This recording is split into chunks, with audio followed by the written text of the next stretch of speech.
최경영의 최강 시사.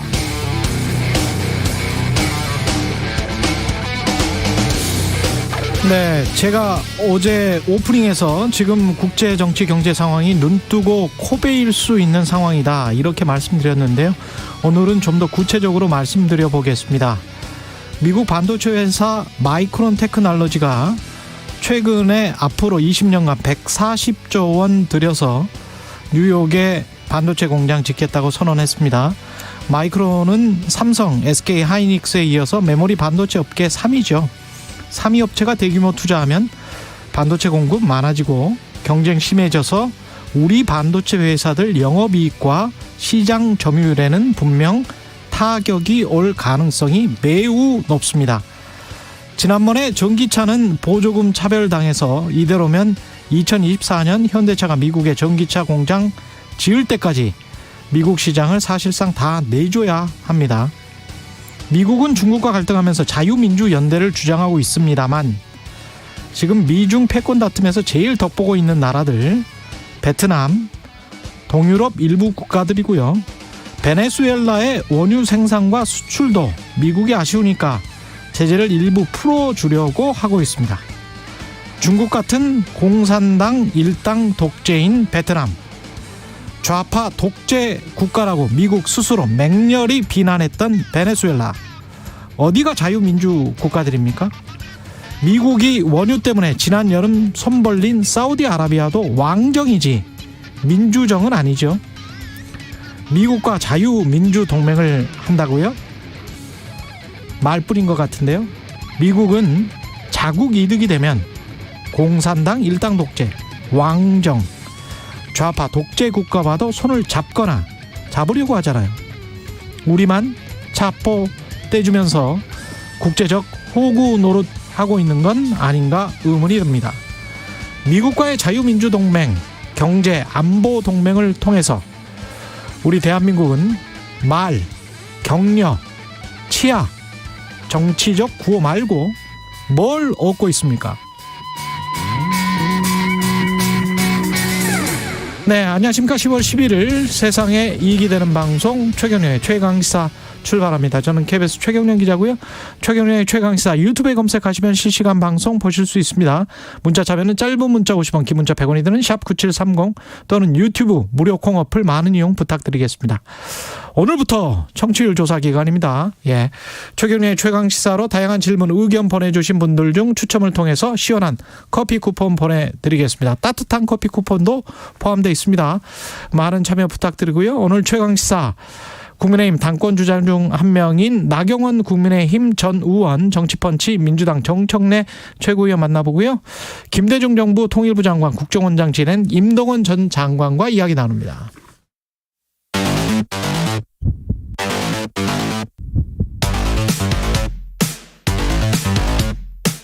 오늘 아침 가장 뜨거운 뉴스 언박싱.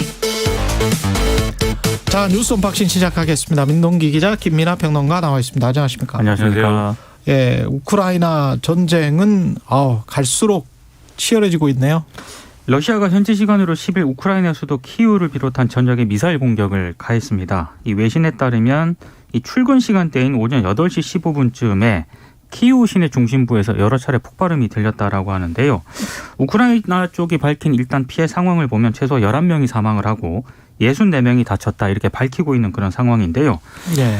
이번에 공격의 목표가 됐던 시내 중심가에는 뭐 대학도 있었고 공원도 있었고 놀이터도 있었다. 이렇게 뉴욕타임즈가 일단 전하고 있습니다. 삼성전자 건물 쪽도 지금 뭐 화염에 휩싸이는 모습이 보이더라고요. 그러니까 창문이 일단 부서졌다는 그런 네. 보도가 있긴 한데요. 직접적인 피해는 아닌 것으로 일단 보도가 되고 있고요. 그리고 여기 의회와 대통령 집무실을 비롯한 관공서들도 인근에 많았고 외국 대사관도 가까운 곳에 있었다라고 합니다. 일단 유럽연합은 21세기에 있을 수 없는 만행이라고 규탄을 했고요. 우크라이나는 복수하겠다라는 입장을 밝혔는데 푸틴 러시아 대통령이 입장을 또 내놓았거든요. 예. 이틀 전에 일어난 크림대교 폭발을 우크라이나 테러로 규정을 하고요. 이번 공격은 이에 대한 대응이다. 이렇게 입장을 내놓았습니다. 사실상의 보복 공격이다. 이런 점을 인정을 한 것 같습니다.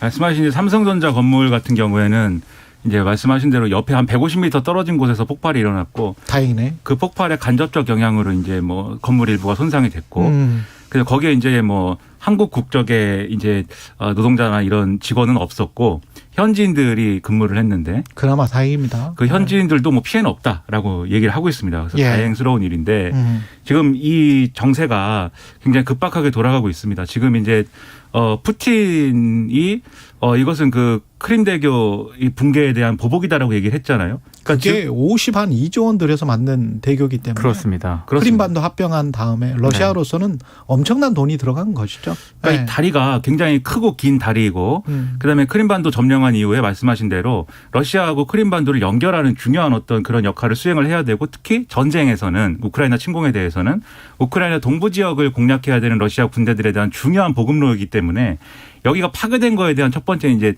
실효적인 어떤 문제가 있고 두 번째로 이 다리를 완공했을 때 푸틴 대통령이 직접 차를 몰면서 여기서 뭐 건너가기도 하고 뭐 맞아요. 굉장히 오래 전에 우리의 꿈이 완성됐다라고 주장하기도 하고 굉장히 이제 이게 중요하다라고 의미부여를 잔뜩 해놨는데 그게 이제 무너졌다라고 하는 것에 대해서 굉장히 이제 그것에 대한 뭐 체면을 구겼다. 이런 것들이 같이 작용해서 이런 대대적인 보복으로 이어진 거 아니냐 이렇게 분석들을 하고 있는데 근데 우크라이나에서는 우크라이나 군은 이걸 자기들이 한 게 자기들의 소행이 아니라고 지금 주장을 하는 거거든요. 예.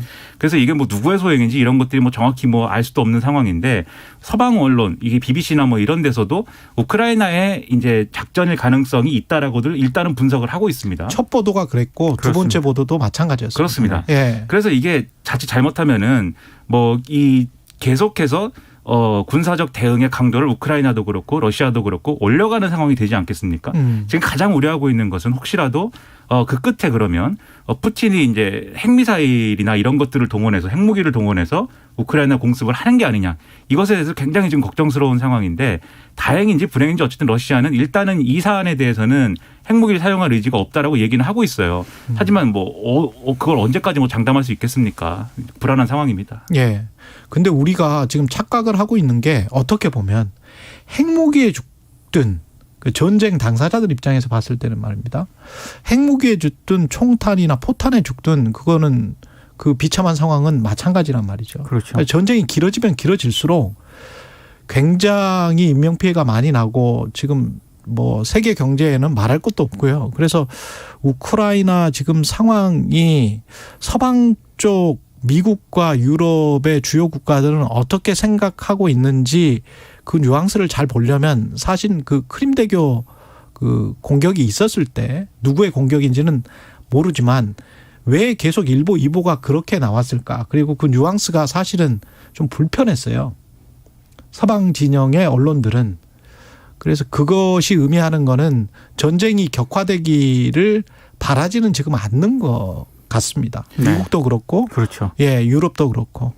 그게 좀 심상치 않아 보이는 게 말씀하신 대로 이번 이제 크림대교 이 폭파 문제도 그렇고, 예, 그다음에 이제 푸틴의 측근에 이제 알렉산드르 두긴이라고 있지 않습니까? 그 뭐 자칭 철학자인데 뭐 어떤 사람인지 잘 모르겠어요. 근데 철학자라고 하는데 그 사람의 이제 그 사람이 암살 시도가 있었는데 딸이 대신 죽었지 않습니까? 그렇죠. 근데 이 시도에 대해서 미국의 정보기관이 이건 우크라이나 군이 작전을 한 것 같다라는 취지로 언론에 이제 공개를 해버린 이 그러니까 사례가 그 있지 않습니까? 보도가 왜 나오냐고. 그렇죠. 그러니까 전반적으로 미국을 우크라이나를 지금 비롯해서 견제를 하고 있는 거예요. 그러니까 미국, 네. 유럽 등은 우크라이나 정부가 이 러시아에 의해서 침공당한 거에 대해서 반격하는 걸 많이 도와줬는데 그것까지. 그렇죠. 네. 미국과 서방이 의도한 그 가이드라인을 지금 벗어나고 있다라는 식으로 보고 있는 거죠. 그래서 그런 지금 뉘앙스가 지금 계속 있습니다. 네. 그렇죠. 예. 경제 상황이나 이런 걸 고려해도 빨리 끝내는 방법을 찾아야 될 텐데 그러지 못하는 상황으로 가는 거 아니냐라고 의구심을 갖고 있는 건데 그래도 우크라이나 사람 입장에서 이제 생각을 해보면 그것도 마찬가지고. 그렇죠. 우리가 과거에 역사적으로 경험했던 것처럼 일본이 막 쳐들어오고 했을 때 그것도 우리가 또 연대나 공감을 안 할 수가 없는 그렇죠. 상황입니다. 러시아 푸틴의 일방적인 공격이 먼저 있었기 때문에. 네. 그러나 예. 어쨌든 종결할 수 있는 방안은 머리를 맞대고 찾아야죠.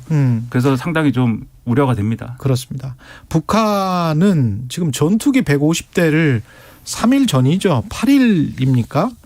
150대를 동시 출격 훈련을 했었다는 게 이제 뒤늦게 좀 알려졌습니다. 이게 이제 어제 북한이 최근 보름 사이 7차례 탄도미사일 발사를 실시를 했는데 이게 전술핵 운영을 위한 군사훈련이었다라고 북한 매체를 통해서 공식적으로 발표를 했거든요. 예. 근데 이 발표를 하는 과정에서 지난 8일 전투기를 150대 동원을 해서 공중 무력 시위를 벌인 사실을 공개를 한 겁니다. 근데 이건 우리 군 당국이 공개를 안 한 내용이거든요. 그렇군요. 북한 매체에서 이걸 공개한 뒤에야 우리 합참이 이걸 인정을 했습니다. 근데 왜 이걸 공개 안 했느냐 이렇게 브리핑을 했는데 북한의 전투기 150대 비행이 지난 6일 비행과 달리 특별 감시선 이북에서 이루어졌기 때문에 이건 뭐 굳이 공개할 필요가 없었다라는 취지의 설명을 했는데요. 근데 조금 반론도 제기가 되고 있습니다. 이게 왜냐하면 북한이 150대 전투기를 동시 출격했다라고 하는 것은 사실상 그 동원할 수 있는 공군 전투기를 모두 다 동원했다라고 봐야 된다라는 거거든요. 그러니까 이거는 상당히 우리 입장에서 보면은 위협적인 도발이기 때문에 이 국민에게 알리는 게 온당한 것 아니냐 이런 비판도 제기가 되고 있고요. 그리고 어제 이제 북한 매체를 통해서 북한이 공식적으로 발표한 내용 가운데 하나가 좀 특징적인 게 있는데 지난달 25일 쏜 미사일이 북한 서북부 저수지 수중에서 발사된 잠수함 발사 탄도 미사일이었다고 밝힌 거거든요. 저수지 수중에서? 그렇습니다. 근데 이거는 군 당국이 당시 발사를 했을 때 지대지 SRBM이라고 발표를 했는데 이제 이게 북한이 아니라고 이제 사실상 부인을 한 그런 셈인데요. 지대지는 땅에서 그냥 발사를 그렇습니다. 근데 만약에 북한이 이 저수지에서 SLBM을 이게 만약에 진짜로 쏜 게 이게 확인이 된 거기 때문에 이렇게 되면은 우리 군 당국의 대응 체계인 이른바 그 킬체인 있지 않습니까? 예.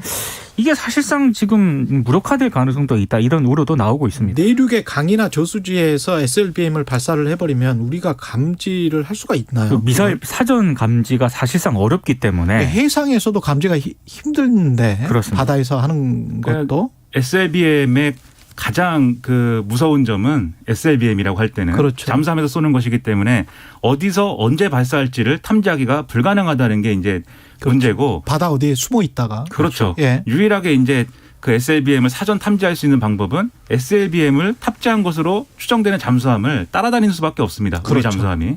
근데 이거는 내륙에 뭐 잠수함을 갖다 놨다기보다는 이제 그 발사관이나 이런 것들을 수중에 놓고 콜드런치를 해서 발사하는 건데 이런 방식이면은 우리가 상상하지 못한 그런 대응이기 때문에 강이나 저수지에서 그렇게 해버리죠. 그렇죠. 우리가 대응할 수 없는 부분이 분명히 있죠. 이게 지금 군에서는 군인 애초에 지금 판단하기를 지대지 미사일이라고 말씀하셨는데 이동식 차량에서 발사한 걸로 탐지를 했었거든요. 처음에. 그런 취지로 발표를 했습니다. 그런데 이게 마치 그러니까 북한이 문제를 내면은 미사일을 막 쏘면은 한번 어떻게 쐈는지 알아맞혀봐라 하면 우리가 답을 써내면은 북한이 모범답안 해답을 공개하면서 아니다. 그렇죠. 이렇게 얘기하는 거랑 비슷한 건데 우리는 이렇게도 쏠 수 있다. 이거를 과시를 한 것 같아요. 맞습니다. 그렇죠. 그리고 북한도 그런 취지로 계속 훈련을 하는 거죠. 우리가 가지고 있는 이런 패러다임, 그러니까 킬체인이라고 하는 거, 사전 탐지해서 원점 타격하고 그게 실패하면은 미사일 날라올 때 이제 요격하고 저격에 실패해서 결국은 떨어졌을 때는 대량 응징 보복한다. 요거를 이제 다 파야할 수 있는 무슨 이 방법이나 이런 것들을 계속 훈련하면서 보여주려고 하는 거거든요. 그럼 우리도 여기에 대응해가지고 또 나름의 무슨 뭔가를 또 해야 되지 않습니까? 그러니까 예. 소모적으로 계속 군사적 긴장도를 올려가는 그런 상황을 북한이 지금 의도하고 만들고 있는 거고 우리로서는 지금 뭐 한미일 연합 군사훈련도 하고 여러 가지 대응을 하고 있습니다만 결국은 군사적 긴장도를 계속 높이는 방향에서 벗어날 수가 없는 상황이 돼버렸단 말입니다. 그런 점에서 사실은 이 수중에서 미사일을 쐈다고 하는 게 그게 단순히 이제 기술의 문제라기보다는 결국은 이런 식으로 가상의 어떤 이 장군 멍군이 이 계속 이어지는 전쟁 비슷한 이런 행위들을 해야 되는 것이기 때문에 전투기 150대라는 거는 거의 그렇죠. 모든 전력을 다 동원한 거 아니에요? 공군에? 북한이 지금 전투기 600대로 600대 있는 걸로 중에서. 파악이 되고 있는데 뭐 그걸 다 가동할 수는 없는 그런 경제적 사정이지 않습니까? 군에 계시는 분들은 알겠지만 사실 우리 군의 공군의 한 3분의 1 절반 정도는 계속 떠 있잖아요. 그렇습니다. 예, 혹시나 모를 어떤 공격으로부터의 손실을 방어하기 위해서 네. 한 절반 정도는 계속 비행을 하고 있는데 이게 지금 150대가 600대 중에서 150대가 동시 출격했다는 거는 다 떴다는 얘기입니다. 북한. 그렇죠. 북한의 석유 사정이나 이런 거를 그렇습니다. 감안했을 때는 네. 그 비행기 정비나 이런 것들도 뭐 충분치 않았을 것 같고 예. 일부 보도를 보면 이거는 일부 보도 그리고 군 관계자가 뭐 이렇게 익명으로 한 얘기입니다만 사실상 뭐 프로펠러 달린 것까지 다 꺼내왔다고 보면 된다 이렇게 얘기했다는 보도도 있어요. 실제로 뭐 프로펠러가 나왔는지 모르겠지만 그러니까 다 동원하는 식으로 이런 식으로 극한의 어떤 도발을 하고 있는 것에 대해서는 결국 우리가 지금 방법이 없다 이게 뭔가 군사적 긴장도를 계속 올리는 것밖에 그게 나타내는 역효과나 이런 것들이 분명히 있을 건데 이건 상당히 고민스러운 지점일 수밖에 없다는 거죠. 예. 우리는 뭐 대응을 한미일 군사훈련으로 대응을 했는데 이에 관해서도 여야가 뭐 논쟁이 아주 세게 붙었습니다. 이게 생산적인 논쟁인지는 잘 모르겠습니다만 어떤 이재명 민주당 대표는 어제 유튜브 방송에서 우길기가 다시 한반도에 걸리는 일이 있을 수 있다. 이런 얘기를 했습니다. 예. 여기에 대해서 국민의힘은 반일 죽창과 선동이라고 반격을 했는데요. 특히 국민의힘은 이 한미일 연합훈련이 동해에서 3국이 훈련, 그러니까 이게 북한이 자주 출몰하는 곳이 동해이기 때문에 그래서 동해에서 3국이 훈련을 실시하는 것이다. 그리고 이 훈련 장소가 독도로부터 185km 정도 떨어진 곳이다. 이런 점을 강조를 했는데 민주당의 반박은요. 어찌됐든 일본군이 우길기를 달고 독도 인근 해역으로 해상훈련을 하는 것 자체가 부적절하다. 이렇게 주장을 하고 있고 특히 이 장소가 한국 작전구역 바깥이라 하더라도 독도에서 150km 정도밖에 떨어진 곳이다. 이건 좀 문제가 있다. 이렇게 주장을 하고 있는데요. 이게 한일 군사협력이 그럼 언제부터 이렇게 시작이 됐느냐. 이걸 두고도 어제 다퉜습니다. 왜냐하면 일단 국민의힘은 2017년 문재인 정권 때인 10월 삼국 국방부 장관의 필리핀 합의에 따라 이루어졌다. 이런 점을 강조를 했는데 민주당은 동해에서 한미일 군사훈련은 지금까지 전례가 없었다라고 반박을 하고 있고요. 특히 이 군사훈련이 있었다 하더라도 이거는 하와이라든가 일본 심지어 제주도 남쪽 먼 바다에서 군사훈련을 했지 동해에서 진행을 한 적은 이번이 처음이다. 이렇게 반박을 하고 있습니다. 그런데 이제 어제도 좀 말씀드렸습니다만 이런 예를 들면 친일이다라든지 또는 뭐 우길기와 태극기가 함께 휘날리면은 나중에 일본군이 뭐 한반도 진주할 수 있다라든지 뭐 이런 얘기는 친북이다. 그거에 대해서 반박이 또 뭐 친북이다 이렇게 나오고 뭐 이런 상황들은 예를 들면 지지자들이나 또는 뭐 저 같은 뭐 평론가 뭐 이런 사람들은 이런 얘기를 할 수도 있을지 모르지만 거대 야당, 이 국회에서는 어쨌든 여당에 준하는 지위를 갖고 있는 어쨌든 야당의 대표이지 않습니까? 이재명 대표는. 그리고 지금 그 친북이다라고 뭐 얘기한 친북이냐 뭐 얘기하는 사람들도 국민의힘의 당권 주자들이지 않습니까? 그 정도 되는 위치에 있는 정치인들이라면 좀 더 책임 있고 생산적인 방식으로 논쟁을 풀어나가는 게 저는 맞다고 생각하거든요. 예를 들면 한겨레 신문의 사설에 이렇게 써 있습니다. 삼국 훈련은 문재인 정부 때도 실시되던 것이어서 이재명 대표 비판이 적절한 것인지 의문이다. 그런데 윤석열 정부가 강제동원 피해 등이 현안을 제쳐둔 채 군사협력에만 속도를 내는 것은 응당 지적할 만한 일이지만 극단적인 언사를 동원하는 것 능사 아니다. 이렇게 지적을 하고 있고요.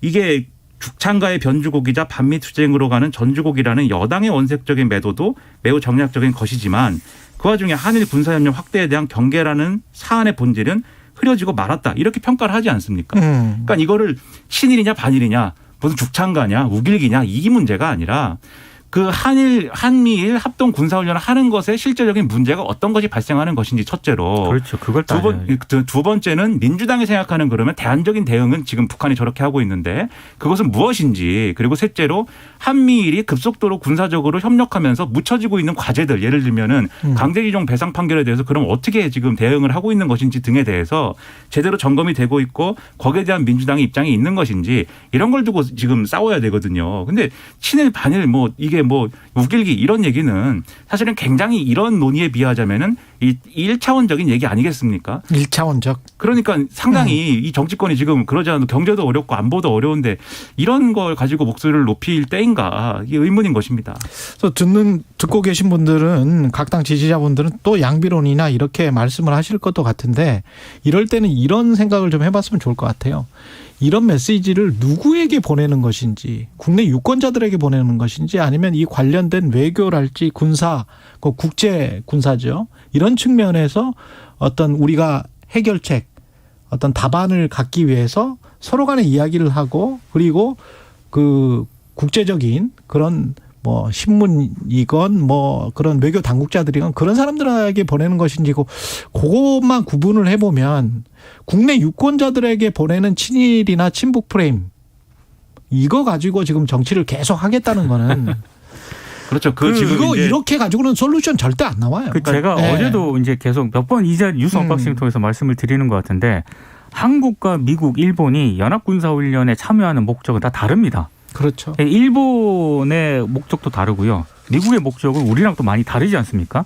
그럼 그런 부분에 대해서 우리 나름의 플랜 B, 플랜 C 전략을 가지고 있느냐.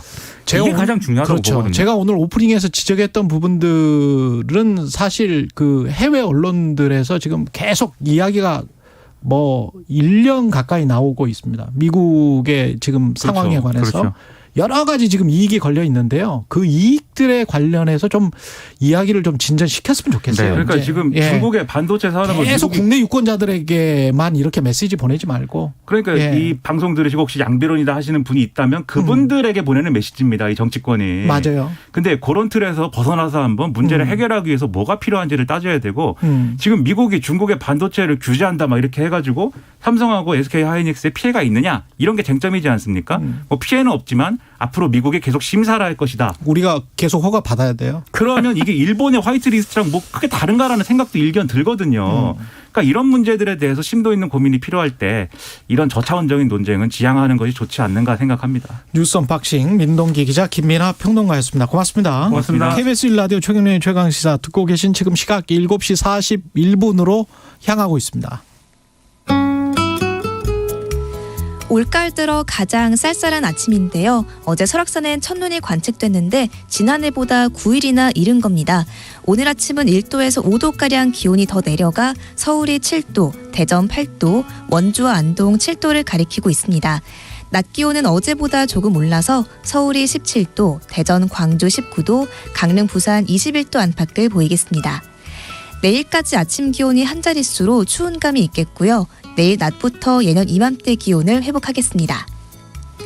바람은 오늘 낮부터 약해지겠습니다. 강풍주의보가 남아있는 제주도는 오전까지 순간풍속이 초속 20m 안팎으로 강하게 불겠고요.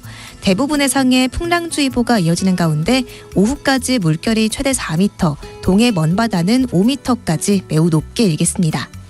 지금 서울의 기온은 7.4도입니다. 날씨 정보 박다효입니다.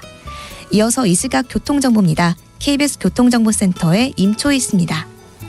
네, 이 시각 교통정보입니다. 현재 동부간선도로 도심 쪽 도봉지하차도부터 성수분기점까지 정체가 심해졌습니다.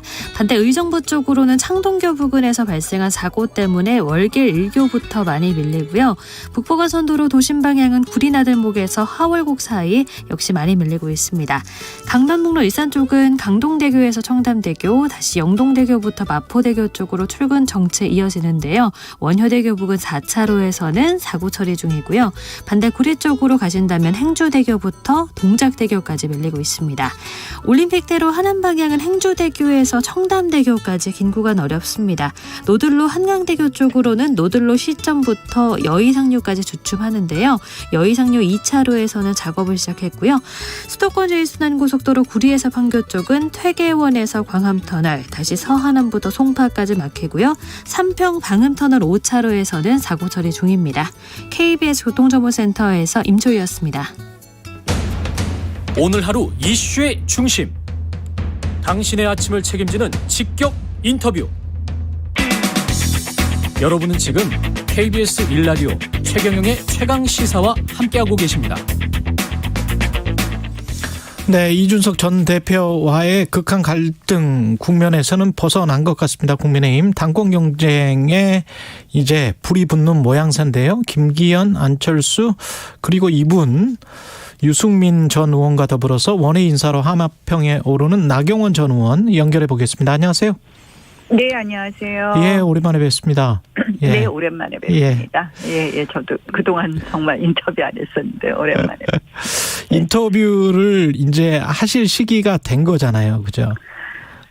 그냥 걱정이 좀 돼서 네, 말씀을 좀 드렸습니다. 어제 뭐 SNS 올리고 그래서 말씀하시는 거 아닌가 그러는데요. 뭐 지금 이제 모두의 뭐 이제 당권 경쟁 말씀하시는데 사실 이제 뭐 당권 경쟁하면 뭐 친윤도 나오실 거고 비윤도 나오실 거고 반윤도 나오실 텐데 사실은 저는 지금 뭐 대한민국의 안보나 경제 상황도 그렇고요. 근데 이러한 것을 대처하는 과정을 보면 뭐 이재명 당대표의 발언 이런 걸 보면 대한민국이 정상화되려면 아직 멀었다라는 생각이 많이 들어요. 그래서 사실은 굉장히 이제 어떻게 보면 여당이 합심해서 할 일을 할 수 있게 하고 할 일을 해야 되는데 잘못하면 이 당권 경쟁 속에서 이 우리 스스로 이 대통령 흔들고 뭐 이러다가 어리석은 방향으로 당권 경쟁에 갈까 하는 그런 기우에서 어제 한 말씀 썼었습니다. 예. 그 스스로는 친윤과 비윤과 반윤 중에서 어디에 속한다고 생각을 하세요? 저는 뭐 특별히 제가 그런 포지션에 대해서 고민 안 해봤는데 얼마 예. 전에 언론에 보니까 비윤이라고 쓰긴 했더라고요. 그래서 반윤도 친윤은 아닌가 아니고. 보다 제가 그러고 있는데. 근데 사실은 저는 친윤일 수밖에 없는 어떤 개인적인 연도 많지 않으십니까? 대통령과? 정치라는 거하고 개인적인 인연하고는 또 조금 다를 수 있겠죠. 근데 네. 이제 저는 그런 생각은 합니다. 이 대통령이 성공하지 못하면 이 정권 교체를 이루어준 국민들 마음을 풀어드리지 못하는 거거든요. 그리고 네. 우리가 그때 정권 교체를 해 주신 이유가 있다고 생각을 합니다. 그것을 해야 되는 책임, 그런 생각을 하고요. 그런 책임을 다하기 위해서는 반윤은 아닐 것 같습니다. 그래서 정권 책임을 교체를 다하기 위해서는 예. 윤 대통령이 성공해야 되지 않겠습니까? 그래서 예. 정권 교체에서 성공시키기 위해서 당대표로 출마를 하셔서 어떤 보조를 같이 맞추실 그런 생각이신 거죠, 지금? 저는 아직 그 당대표 부분은 사실은 고민을 뭐 그렇게 깊게 하지 못하고 있습니다. 어떤 사람이 과연 필요할 것이냐에 대해서 조금 더 저도 고민을 좀 해보겠습니다. 네. 조금 더 고민을 해보겠다. 유승민 네. 전 의원이 나올 것 같은데, 왜냐하면 SNS 말씀하셨지만 그 여론조사도 언급하고 그런 거를 보면 어떻게 생각하세요? 유승민 전 의원이 나오는 거에 관해서는? 뭐 제가 그건 말씀드리긴 좀 어려운 질문인 것 같습니다. 예. 정치적 뭐 계획과 꿈이 있으실 테니까요. 거기 그 계획에서 맞춰서 판단하시지 않을까 하는데요. 여론조사는 사실은 워낙 뭐 여론조사의 함정이 많지 않습니까? 그래서 어떤 층을 대상으로 하느냐, 또 어떤 식으로 여론조사 문항에 뭐 앞뒤에 붙이느냐에 따라서 굉장히 달라요. 그래서 중요하기는 하지만 우리가 그것만이 전부는 아니다라는 말씀도 드리고 싶고, 그것만은 전부가 아니다. 예. 또 뭐 사실은 가장 중요한 게 이제 그 같은 여론조사에서 국힘 지지층 여론조사는 항상 제가 1등이더라고요. 그렇죠. 일반 그렇죠. 여론조사는 유승민 전 의원님이 1등이시고 그래서 그게 이제 작년 전당대회 때는 역선택 방지 조항을 뒀습니다. 저는 뭐 역선택이라는 표현보다는 민주당의 선택이라고 얘기를 하는데요. 네. 그 선택지는 제외를 해서 민주당 지지자는 제외를 하고 여론조사를 했고요. 예. 작년 서울시장 경선 때는 100% 여론조사 경선을 하면서 역선택 방지 조항을 안 뒀어요. 그래서 예. 그때는 뭐 민주당 지지율이 우리보다 한 10% 넘게 나와서 사실은 민주당이 선택한 우리 당의 그 시장 후보가 당선이 되신 형국이 되어버렸죠. 근데 어찌되었건 작년 당대표 선거 때 역선택 방지 조항을 뒀기 때문에 예. 아마 이번에도 거기에 대해서는 논란이 있는 것 자체가 좀 맞지 않는 것이다 이렇게 봅니다. 이번에는 그때는 50대 50이었는데 지금은 70대 30으로 가는 거죠? 70이 당심이 있는 거죠? 제가 알기로는 70이 당심이고 그때도 70이 당심 아니야? 그때 50대 50이었나요? 예, 제가 그랬던 기억인데. 예. 그럼 지금은 이제 70대 30 이렇게 가면은 네, 사실은 나경원 의원님한테 조금 유리하지 않습니까? 만약에 나오신다면. 저는 뭐 지금은 아직 언급할 때가 아니라고 생각을 하고요. 조금 그래요? 더 고민해 보겠습니다. 그러니까 저는 어찌됐든 지금 정권 초기에 우리가 해야 될 일을 해야 되는데 그 어떤 일을 제가 함으로써 거기에 가장 기여할 수 있을까 그런 고민만 하고 있습니다. 네. 그 만약에 전당대회를 한다면 시기는 언제쯤이 적당하다고 생각하세요? 어차피 지금 비상대책위원회죠. 결국 전당대회를 앞둔 과도기이기 때문에 그리 오래 하는 것은 바람직하지 않다. 비대위가 그렇게 생각은 하고 있습니다. 네. 그 유승민 전 의원 같은 경우는 이제 상당히 윤석열 대통령에 관해서 비판적인 메시지를 많이 보내고 있는데 이렇게 보면 유승민 전 의원은 그 반윤의 대표주자라고 할 수 있겠죠?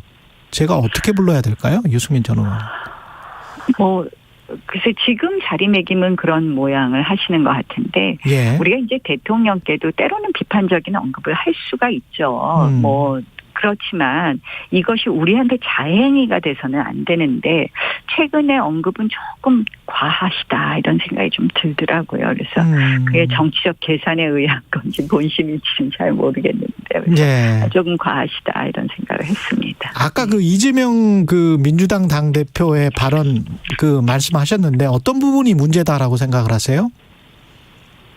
최근에 이제 한미일 군사 훈련에 대해서 친일 국방 뭐 이런 논란을 일으키면서 지금 계속 일종의 친일 프레임을 들고 나오고 있어요. 저는 아니 초등학생도 알지 않겠습니까? 한미 동맹 중요하지만 우리가 지금 북한이 핵 선제 공격을 하겠다 이런 걸 법제화하고 최근에 전술핵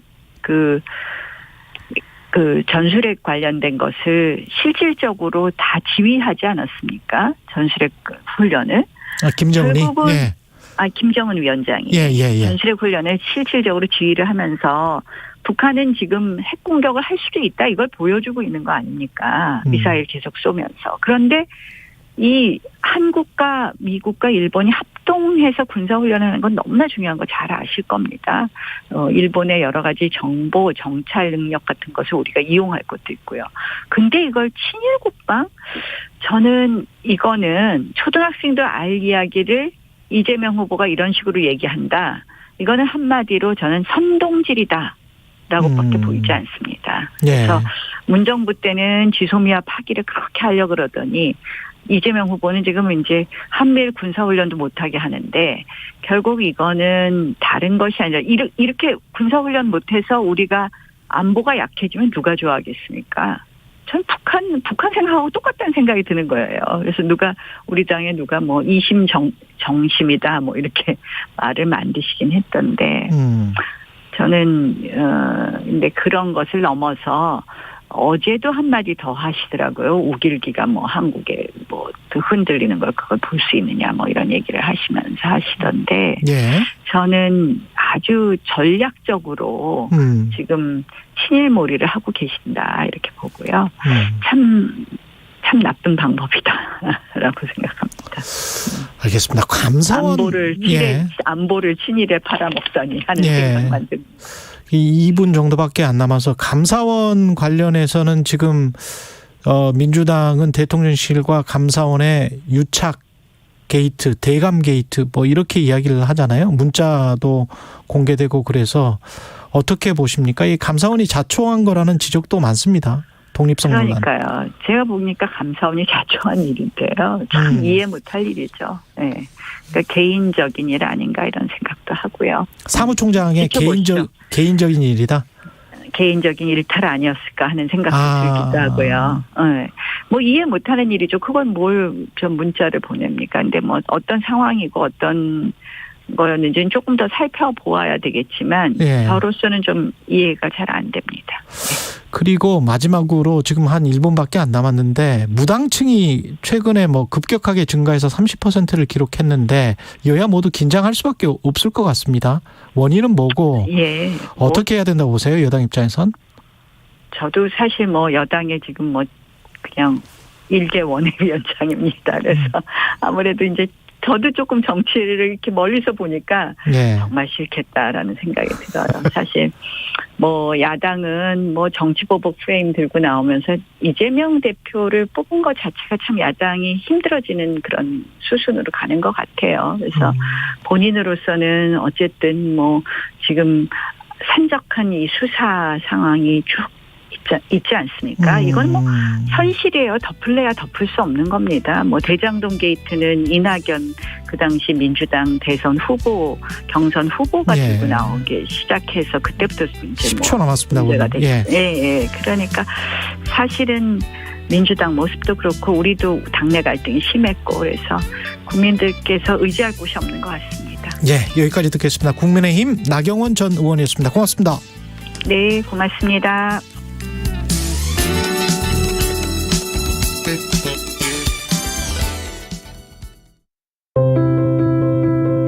기억하시나요? 세계는 서울로, 서울은 세계로. 1988년 대한민국을 전 세계에 알린 서울올림픽. 2022년 새로운 이름으로 서울에서 다시 시작됩니다. 10월 18일부터 19일까지 전 세계 올림픽 개최국이 다시 한번 서울에 모여 미래 세대의 올림픽을 준비하는 서울올림픽 레거시 포럼이 열립니다. 스포츠를 통한 더 나은 세상, 국민체육진흥공단이 함께합니다. 안녕하세요. 심장 이식을 받고 두 번째 삶을 살고 있는 KBS 기상캐스터 오수진입니다. 오늘 하루도 4만여 명의 환자들이 장기 이식을 기다리고 있다는 사실 알고 계셨나요? 그중에서도 하루 평균 7명의 환자가 이식을 받지 못해 안타깝게 세상을 떠나고 있습니다. 여러분, 장기 기증은 한 명의 뇌사장기 기증자가 9명의 생명을 살리는 고귀한 나눔입니다. 생명 나눔의 첫걸음은 장기 기증 희망 등록입니다. 장기 기증 희망 등록에 동참해주세요. 당신만이 살릴 수 있는 생명이 있습니다. 이 캠페인은 보건복지부와 함께합니다.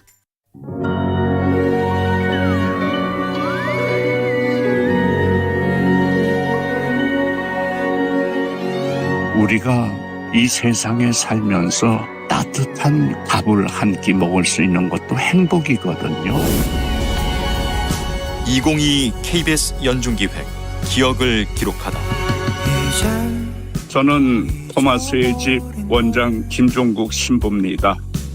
토마스의 집은 정말 어렵고 힘든 사람들이 와서 한 끼를 사랑의 밥을 먹는 곳으로 참 10년 동안에 조건 없이 올 수 있는 모든 분들은 다 저희들이 밥을 무료로 해드리고 있습니다. 오는 사람들이 거의 다가 삶에 힘든 분들이라고 표현하면 좋겠고요. 코로나 전에는 450에서 500명이 왔었는데요. 코로나 이후에서는 280명 정도 오고 있습니다. 직장을 그만둔 분들이 있고요. 가정에서 직장 그만뒀다는 말 안 하고 여기 와가지고 식사를 한 끼 잡수시고 나중에 가실 때는 하시는 말씀이 지금은 제가 아주 힘들지만은 이런 도움을 받았기 때문에 저도 이것을 갚아드리겠습니다 하면서 떠나는 사랑도 볼 수가 있습니다.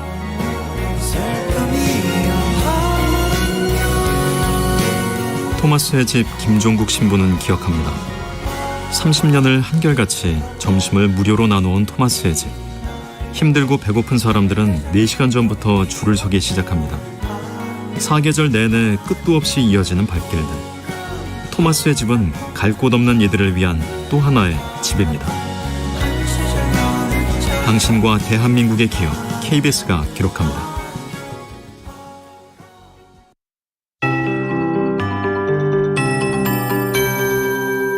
KBS 58분 날씨. 산이 단풍옷을 입을 시기에 얼음옷까지 입었습니다. 어제 설악산에 첫눈이 관측됐습니다. 지난해보다 9일이나 빠른 시점인데요. 오늘은 어제보다도 아침 기온이 1도에서 5도가량 낮습니다. 현재 기온 서울이 7도로 어제 같은 시각보다 2도가 낮고요. 전주 9도, 대전 8도, 파주 4도, 대관령은 1도까지 내려앉았습니다. 낮 기온은 조금 올라서 서울이 17도, 대전, 광주 19도, 강릉, 부산 21도 안팎을 보이겠습니다. 내일은 많은 지역에서 또다시 올가을 최저 기온을 기록하겠습니다. 대전이 5도, 전주 6도 안팎까지 더 떨어질 텐데요. 출근길 옷차림 든든하게 해주시는 게 좋겠습니다. 내일 낮부터 예년 이맘때 기온을 회복한 뒤 모레 아침 기온은 10도 안팎으로 올라서겠습니다. 한동안 이어졌던 흐린 하늘은 오전부터 차차 맑아지겠습니다. 오늘 공기질도 대체로 깨끗하겠습니다. 바람은 오늘 낮부터 잦아들 텐데요. 다만 강풍주의보가 남아있는 제주도는 오전까지 순간풍속이 초속 20m 안팎으로 강하게 불겠고요. 대부분의 상해 풍랑주의보가 이어지는 가운데 오후까지 물결이 최대 4m, 동해 먼바다는 5m로 높게 일겠습니다. 낮 동안 서해상부터 바람이 약해지면서 이 특보는 해제될 것으로 보입니다. 지금 서울의 기온은 7.6도입니다. 박다효입니다.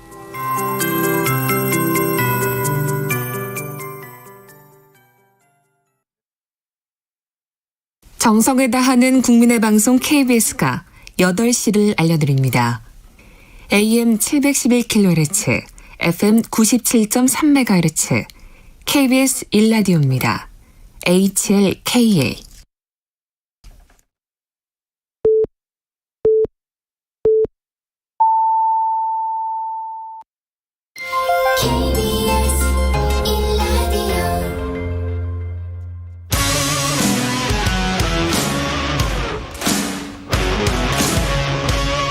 오늘 하루 이슈의 중심 최경영의 최강 시사.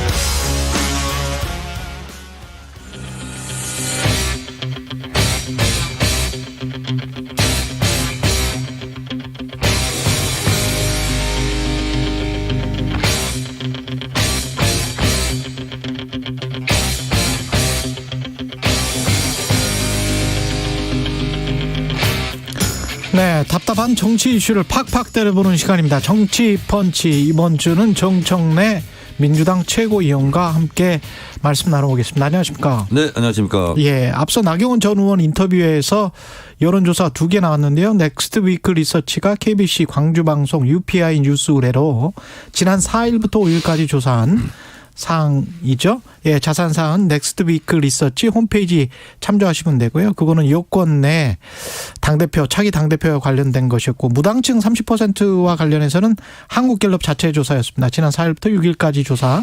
자세한 사항은 중앙선거 여론조사 심의 홈페이지 참조하시면 됩니다. 방금 전에 나경원 전 의원은 친일 프레임, 친일 몰이다. 이재명 민주당 대표의 극단적 친일 국방이 아니냐. 동해에서 한미일 군사훈련한 것을 두고 이 말을 두고 또 나경원 전 의원은 그렇게 이야기를 했습니다. 어떻게 생각하십니까? 일본 보통 가깝고도 먼 나라 이렇게 얘기하지 않습니까? 예. 근데 저는 가깝고도 위험한 나라, 호시탐탐, 독도를 노리고 있지 않습니까? 그리고 우리 다 지금 까먹었는데요. 일본 초계기 비행 사건 기억하시죠? 예. 그때 사과 같은 거 없었습니다. 그랬죠. 사과는 없었습니다. 예. 그때 일본 초계기가 독도 지킴이 광개토 대형함을 견제하기 위해서 실제로 150m 상공까지 와서 초계 비행을 했다는 거 아니겠습니까? 그때 상당히 그때 시끄럽고 큰 문제가 됐었죠. 예. 유야무야 지금 뭐 일본이 사과했다는 얘기도 없고요. 그리고 저는 이번에 심각한 것이 대한민국 해병대에서는 지금 부인을 하고 있는데 확인을 좀 확실하게 하고 싶은 것이 이달 초에 한미일과 필리핀이 합동 군사작전을 했나 봅니다. 예. 카단막 훈련이라고. 이달 초에요? 네네. 예. 근데 거기에 일본의 수륙 기동단이 같이 참여했다. 수륙 기동단이? 수륙 기동단은 뭐냐면 우리나라 이제 해병대 격인데 예.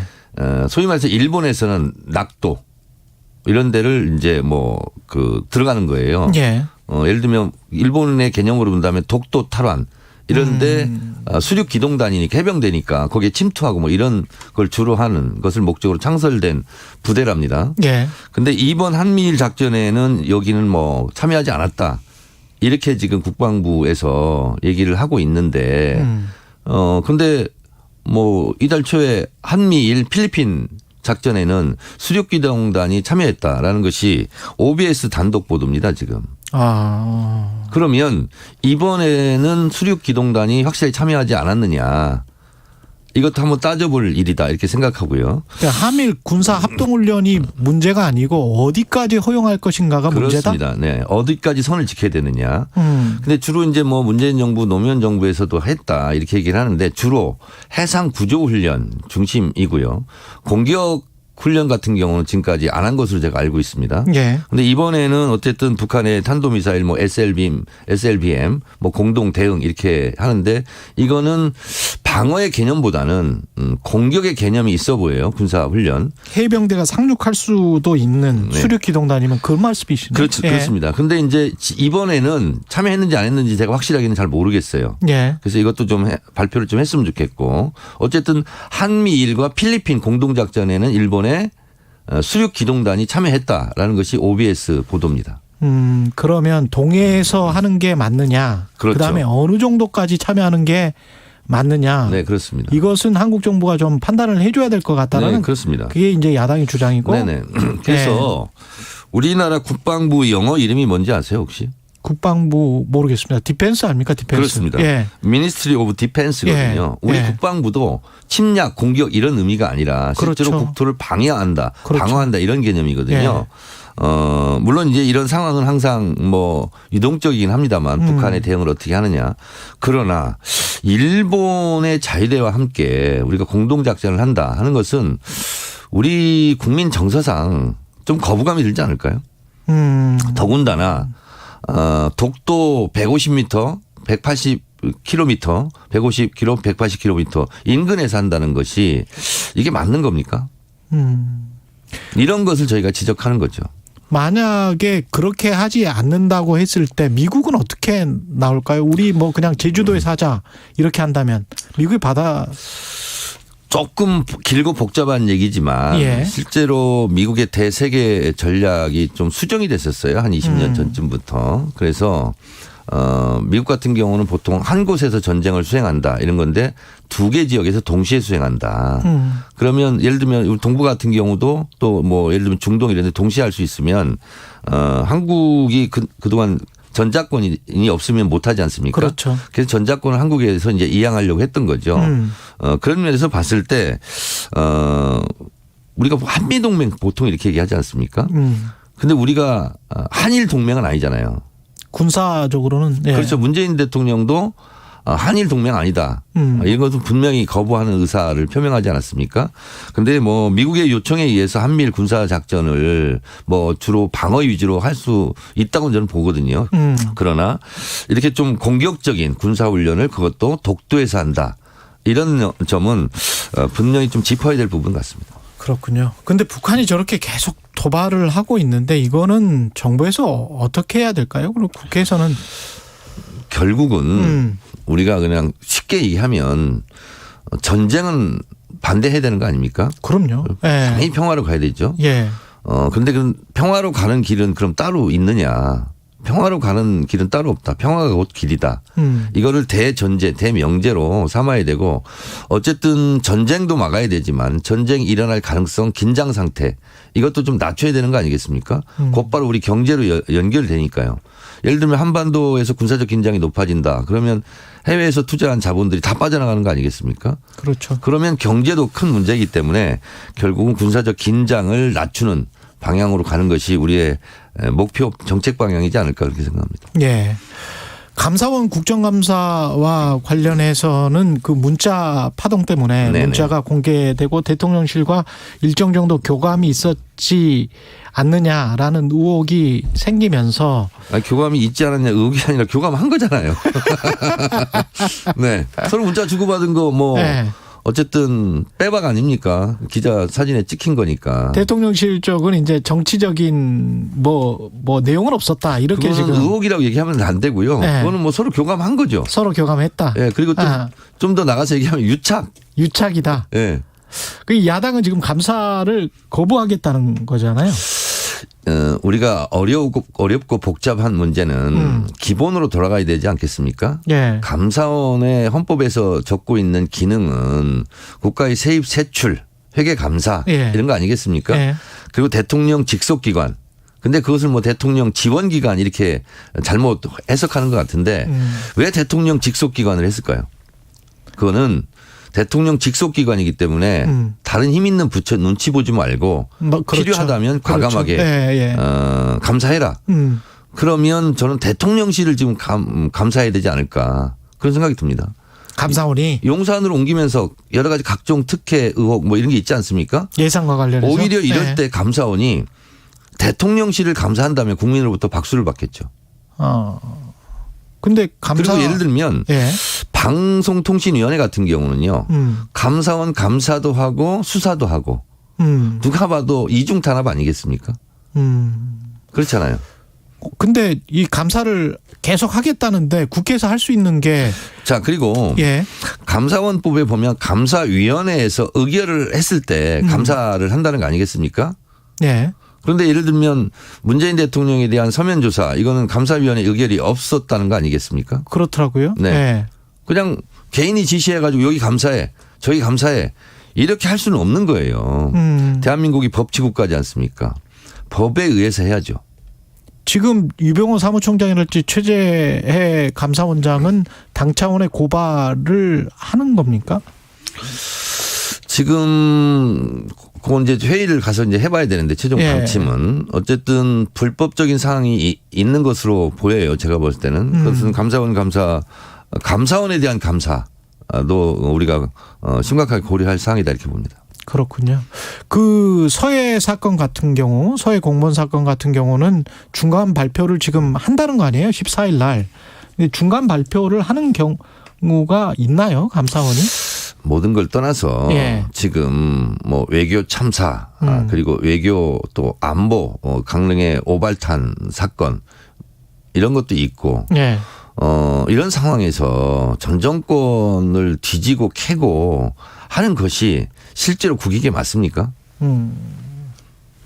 그리고 무릇 대통령과 이 정부는 국민에게 좀 신뢰를 주고 국민에게 좀 안정감을 주고 이런 것을 해야 되는 거 아니겠습니까? 지금 경제도 굉장히 불안하고 그래서 외교 참사에 의해서 지금 경제 참사의 파도가 밀려온다. 이게 다 대체적인 시각 아니겠습니까? 그렇죠. 전 정권 뒤다니면서 뒤캐고 하는 것이 과연 이게 맞는 겁니까? 뭐 캐서 뭐가 나올지는 모르겠어요 저는. 그러나 이렇게 무리하게 불법적으로 이곳저곳 쑤시고 다니면서 감사하고 하는 것이 저는 이 정권에게도 결코 이롭지 못할 거다 이렇게 생각이 듭니다. 2840님은 대통령을 비롯한 정치인들이 여야를 떠나서 국가 이익을 위한 발언을 하길 기대합니다. 이런 말씀을 하셨네요.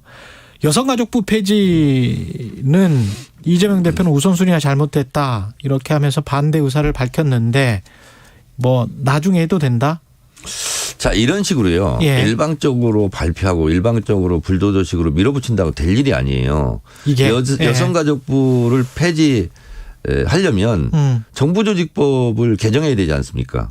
그렇죠. 정부조직법은 어디에서 해요? 국회에서 하지 않습니까?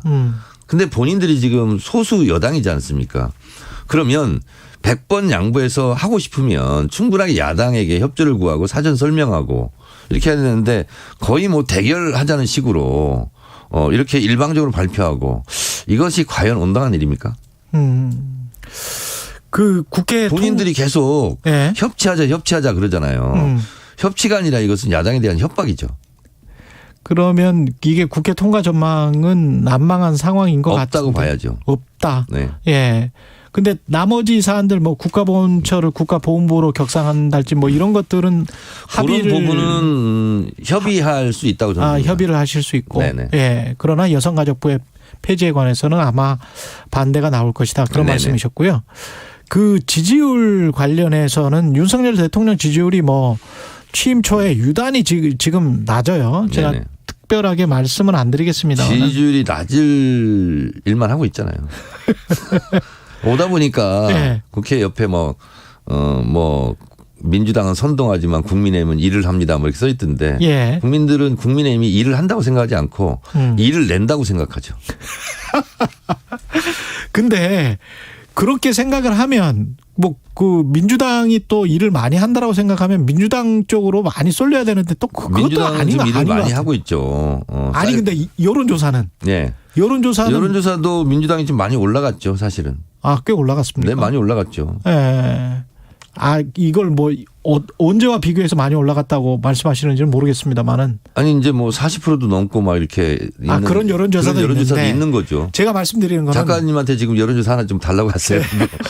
윤석열 대통령의 지지율이 떨어진 만큼 30% 안팎 뭐 20%대가 꽤 많이 나왔잖아요.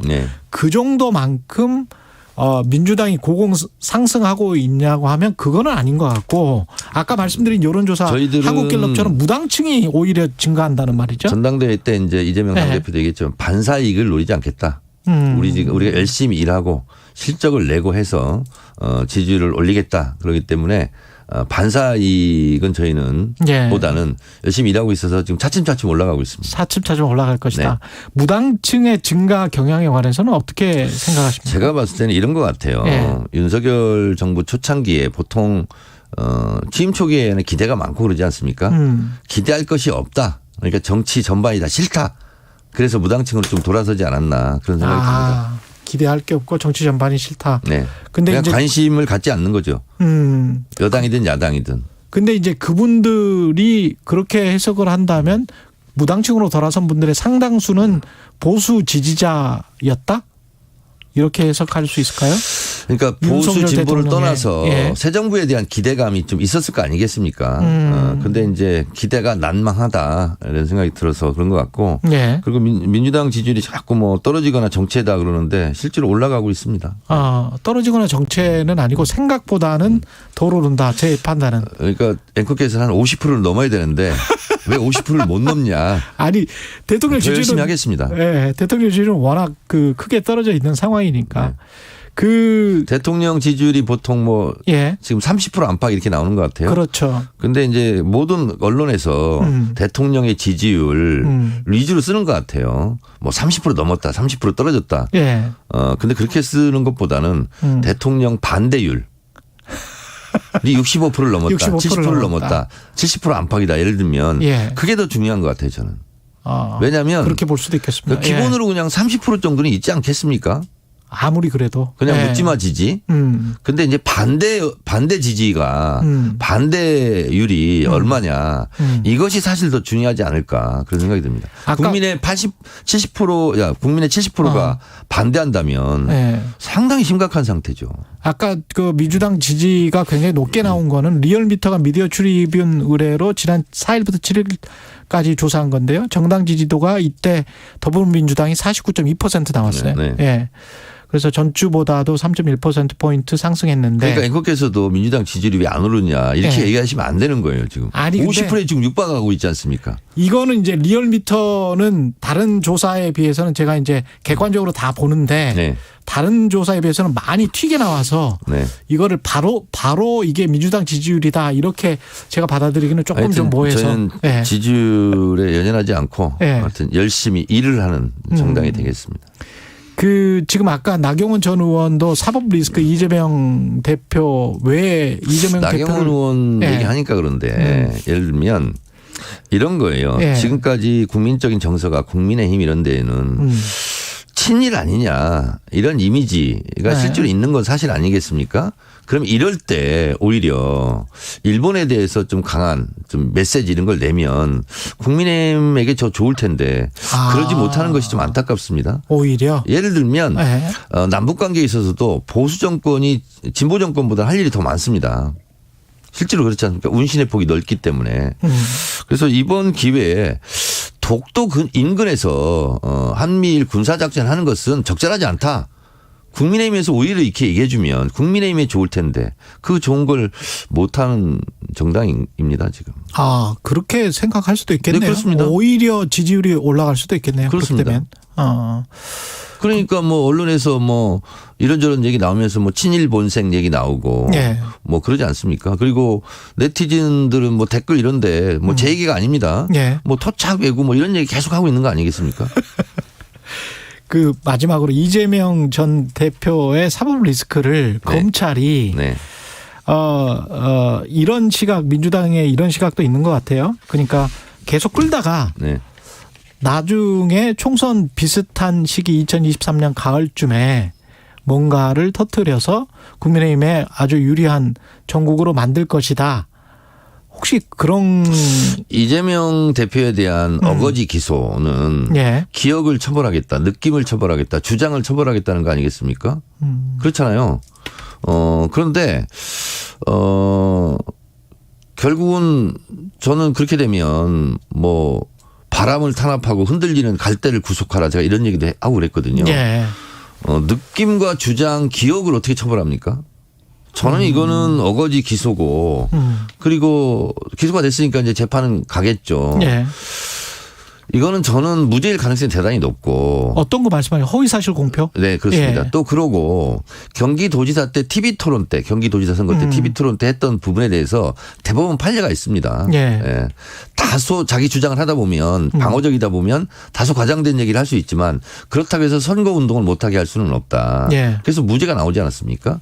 그래서 선거법 위반으로 기소했던 것은 그 대법원 판례에 귀속될 가능성이 높고 저는 그래서 가더라도 무죄 받을 가능성은 높다. 성남 FC 뭐 제3자 뇌물 그거는 이제 좀 이따 변론 예. 논의를 하고 그래서 그렇게 되면 이재명 당대표를 천하무적 마징가 제트로 만들어줄 가능성도 높다 이렇게 봅니다. 오히려. 오히려. 예. 그건 지금 말씀하실 거예요? 아니면 다음번에 나왔을 때 말씀하실 거예요? 어떤 거예요? 성남 FC와 관련해서는. 그거는 지금 시간 있습니까? 예, 잠깐 10초.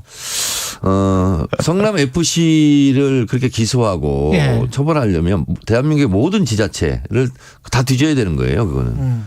대체적으로 구단이 있으면 다 협찬이 있고 그런 거 아니겠습니까? 예. 왜 유독 이재명 대표만 콕 찍어서 그렇게 합니까? 여기까지. 그러다가 큰 코 다칠 수 있습니다. 정치펀치 정청래 민주당 최고위원이었습니다. 고맙습니다. 네, 감사합니다. 공정, 공익, 그리고 균형. 한 발짝 더 들어간다. 세상에 이익이 되는 방송. 최경영의 최강시사.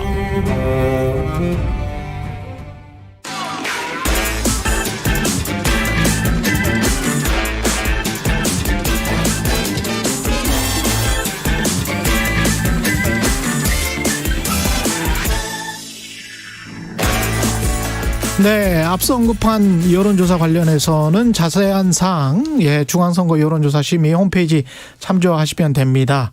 이 말씀을 못 드렸습니다. 청취율 조사 기간이 돌아왔습니다. 최경영의 최강시사로 다양한 질문, 의견 보내주신 분들 중 추첨을 통해서 시원한 커피 쿠폰 보내드리니까요. 많은 참여 부탁드리고요. 최경영의 최강시사 한 번 더 뉴스 진행하겠습니다. 정은정 작가 나와 계십니다. 안녕하세요. 네, 안녕하세요. 예, 첫 번째 소식은 뭘까요? 벌써 가물가물해질까 봐 걱정스러운데요. 지난달 태풍 흰남노 피해 상당히 컸잖아요. 완벽한 복구가 아직 이루어지지 않아서 주민들이 아직도 고통이라고 하는데요. 특히 피해가 심했던 경북 포항시 인덕동 그 지하 주차장 사고 기억하실 겁니다. 예. 무려 10명의 귀한 목숨을 잃었는데요. 그중에서도 가장 이렇게 시민들 눈물을 짓게 한 사연이 이 중학생인 아들이 어머니와 이렇게 키워주셔서 감사하다라는 말을 남기고 떠난 일이잖아요. 그런데 이 김군이 다른 피해자와 달리 사망보험금을 수령할 수 없게 됐다고 해서 논란이 일어나고 있습니다. 보험은 원래 들어놨었는데. 민영보험이 아니라 정책보험인 시민보험입니다. 시민보험이군요. 예, 포항시 같은 경우에는 지난달 이 주차장 침수로 숨진 주민 10명의 시민안전보험을 청구를 해서 한 2천만 원 정도의 이 보험금이 나가게 되는데 민간보험도 아니고 시민안전보험인데 왜 못 받습니까? 예, 김군의 경우에는 만 15세 미만인 경우에는 이 상해 사망보험을 들 수 없는 현행법 탓 그리고 이게 또 상법 속에 있다고 하더라고요. 그래요? 이것 때문에 보험금 수령이 어렵게 됐다고 하는데요. 만 15세 미만은 사망담보보험 무효라는 규정이 있다고 합니다. 상법에? 네. 왜냐하면 98년도가 우리나라 IMF 그러니까 외환 위기 때 왜 1,000만 원을 받으려고 아이의 손가락을 자른 그 사건 상당히 좀 끔찍했었잖아요. 나쁜 부모들이 있었군요. 예, 그래서 혹시 이 사망보험금이나 상해보험금을 타기 위해서 자녀들에게 위해를 가할 수 있다라는 규정 때문이거든요. 하지만 그런 사례는 민영보험사의 사례 아니냐라는 지금 논란이 일어나고 있습니다. 민영보험사면 그럴 것 같은데 이거 같은 경우는 아까 뭐라 그러셨죠? 시민안전보험이라며요? 예, 이 보험은 지방자치단체가 보험료를 부담하는 시민안전보험, 즉 사회복지의 영역이기도 하고요. 정책보험의 성격을 갖고 있습니다. 특히 재난 대비에 관련한 그 보험인데요. 우리가 다 확인을 했고 다 봤잖아요. 그렇죠. 모든 국민이 이 일이 의도적이지도 않고 너무나 불행한 사건이다라는 것을 알고 있지만 또 포항시 관계자도 노력을 안 한 건 아니라고 하더라고요. 시민안전보험을 계약한 한국지방재정공제에 모든 시민이 가입할 수 있도록 해달라고 요구를 했지만 상법상 불가능하다라는 그런 답변만을 받았다고 합니다. 근데 따지고 보면 자연재해나 재난 또 감염병 등이 나이를 가리지는 않잖아요. 이게 왜 예외 조항 같은 게 없죠? 예, 그래서 이 예외 규정 때문에 세월호 참사 당시에 이 그 사망보험금을 수령할 수 없었던 일이 있어서 이 문제를 국회에서 한번 논의를 했었다고 합니다. 결국에는 근데 20대 국회에서 문턱을 넘지 못하고 계류가 돼버리고 말았고요. 그래서 이번에 이렇게 다시 이제 그 논의에 올라오는데요.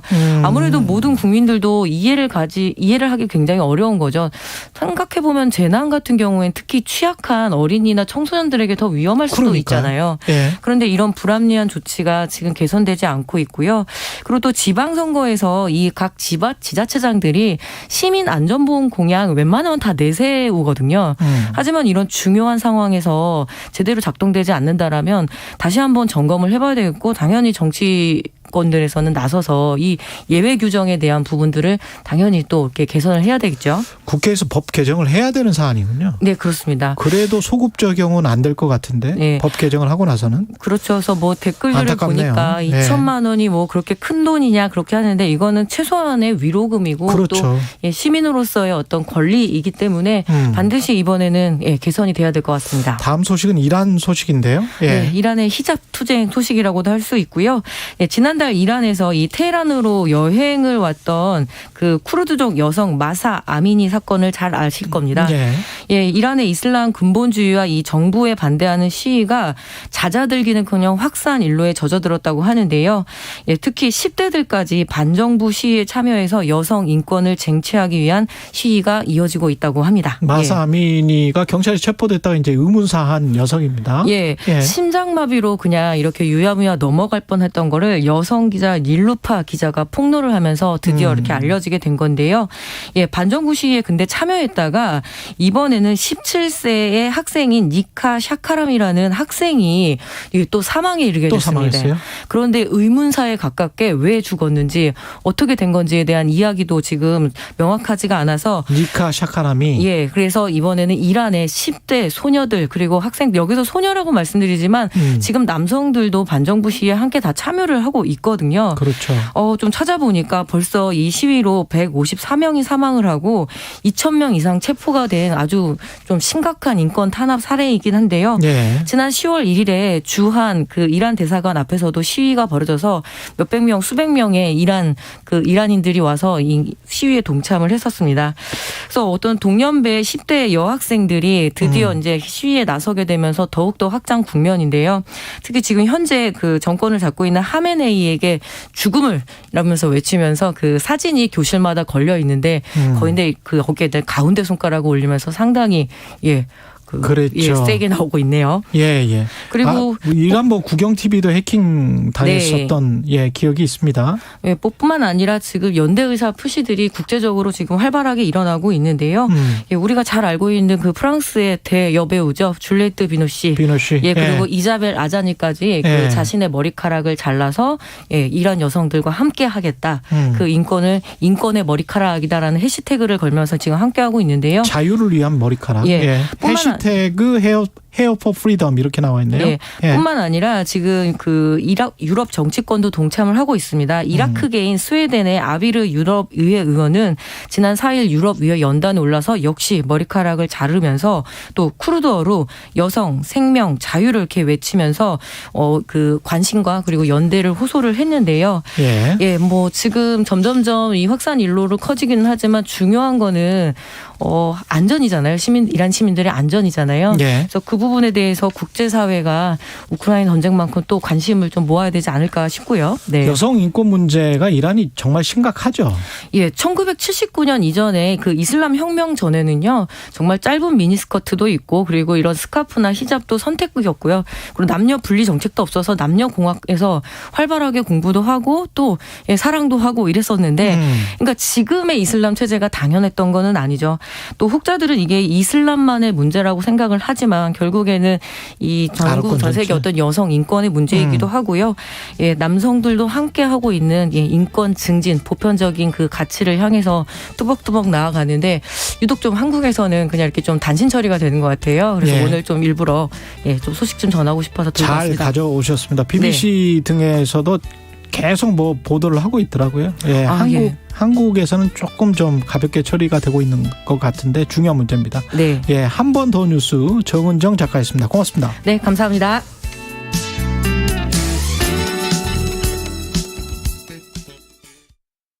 잠시 후 8시 반부터 일부 지역국에서는 해당 지역 방송을 보내드립니다. 가을엔 편지를 하겠어요. 가을엔 저 홍사운에게 편지를 보내주세요. 경제와 관련된 여러분의 진실한 사연이면 무엇이든 좋습니다. 저희는 총 상금 6천만 원으로 보답하겠습니다. 자세한 내용은 오후 4시 5분 홍사운의 경제쇼에서 확인하세요.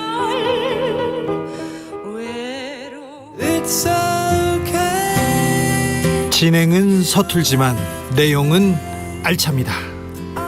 진실의 편에서 정의의 편에서 약자의 편에서 뉴스를 전합니다. 주진우 라이브와 함께 더 많이 더 오래 웃었으면 좋겠습니다. 매일 오후 5시 5분 KBS 1라디오 주진우 라이브. 지금 시각은 8시 30분입니다. KBS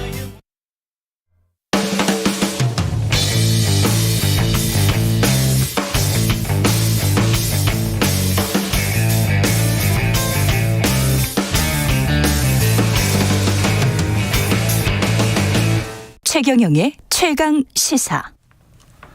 네, 북한의 도발이 연이어 계속되고 있고요. 한반도뿐만 아니라 국제정세의 긴장도가 높아지고 있습니다. 어떻게 돌파구를 찾을 수 있을지 막막하기만 한데요.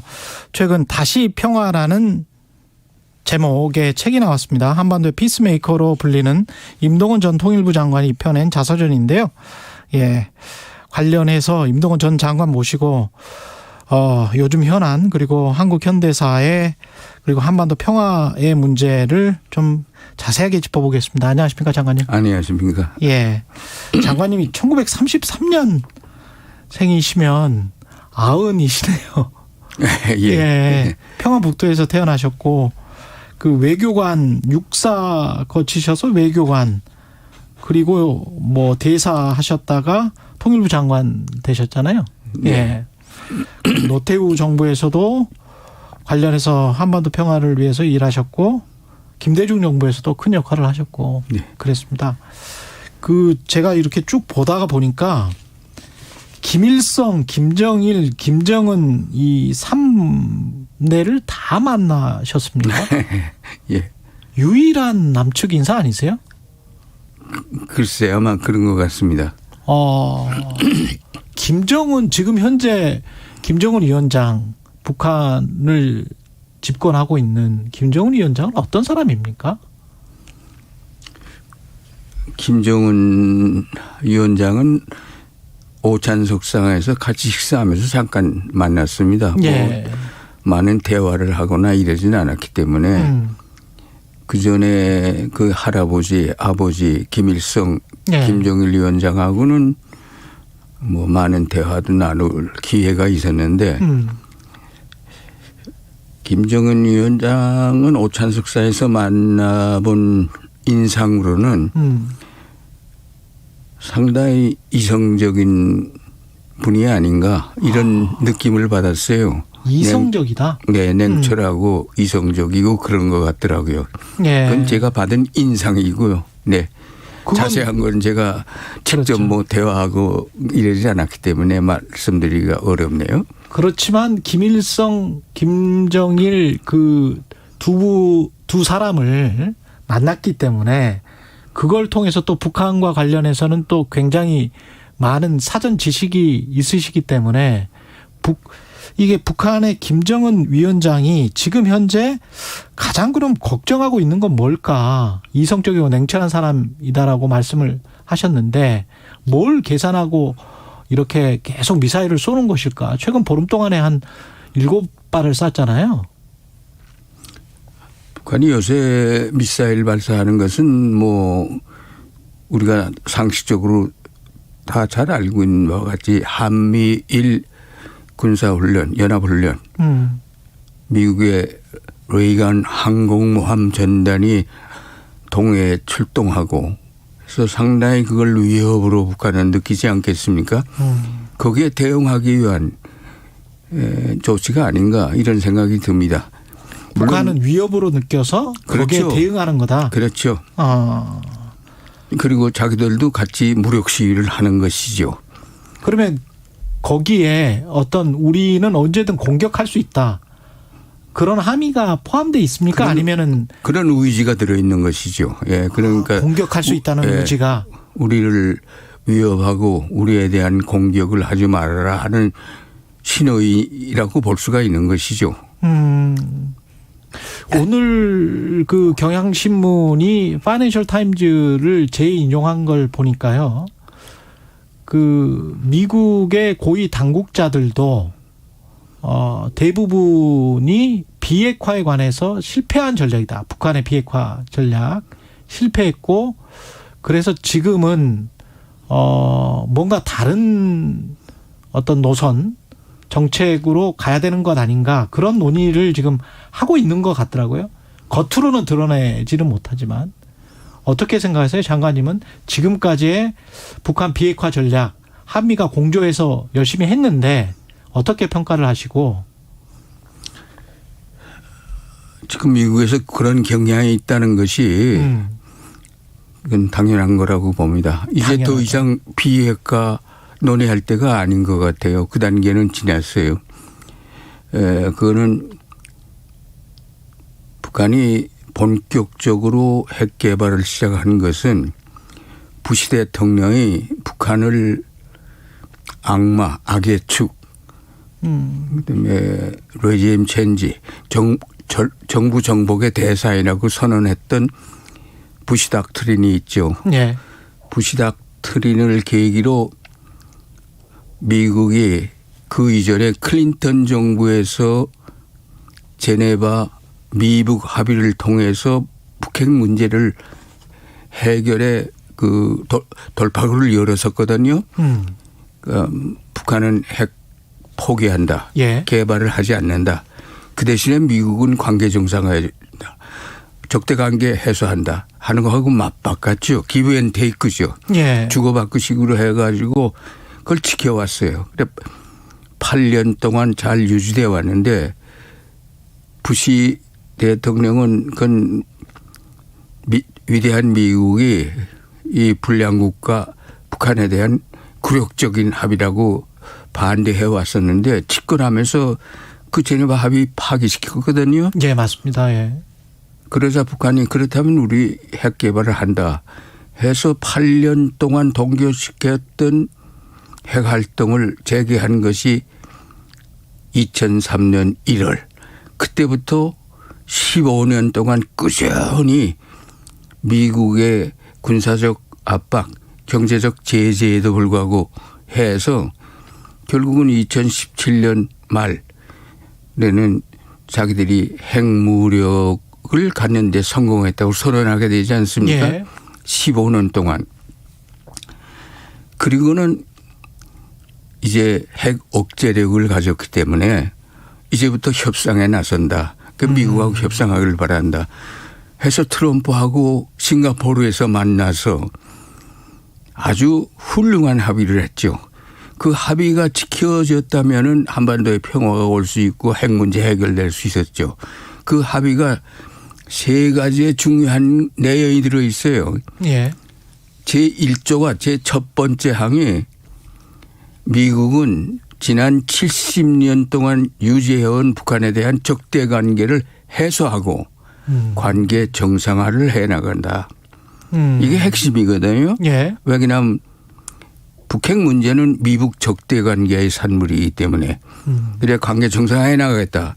그다음에 두 번째로는 한반도의 정전 체제를 평화 체제로 전환시켜 나간다. 세 번째로는 북한은 완전한 비핵화를 실현한다. 이 3가지를 함께 해결해 나간다는데 합의를 봤어요. 이게 전부예요. 이것만 지키면 되는 건데. 근데 그 이듬해 2월 하노이에서 트럼프가 깨버리죠. 지키질 못하겠다 이렇게 예. 된 것이죠.